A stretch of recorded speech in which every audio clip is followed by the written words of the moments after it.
Rovno na tráve, netrvalo dlho a na kolese mala papuču. Po niekoľkých minútach sa k autu vrátila. Znie to neuveriteľne, ale to, že má na kolese papuču, si nevšimla. Naštartovala auto, keďže tá papuča trošku bránila v tej jazde, tak na druhý krát pridala viacej plynu a aj s papučou odišla.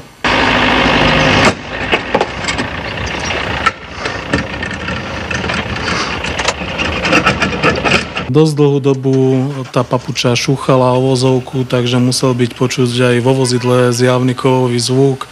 Napriek tomu pokračovala v cúvaní. Papuča o pár sekúnd z kolesa odpadla, až potom vodička zastavila. Vozidlo bolo označené aj za stieračom, aj na vlastne skle vodiča bola reflexná samolepka, ktorá vodiča upozorňuje na to, že vozidlo je zablokované. Samolepku, ktorú mala nalepenú na skle, musela vidieť. Veľkú hlavu si však z nej nerobila. Priemerne raz do mesiaca máme prípad, že vodič si nevšimne, to blokovacie zariadenie s vozidlom sa pohne. To, čo sa podarilo tejto vodičke, ešte mestskí policajti nevideli. Papuču z kolesa vyzula bez toho, aby ju poškodila. Horšie dopadlo jej auto. Pohľad na rozbité auto mladej vodičke náladu nepokazil. Napriek tomu, že tá situácia vyzerá vážne, tak pani to brala s humorom a bola rada, že sa nič vážnejšie nestalo. Z Prievidze pre televíziu Joj Pavol Čertík.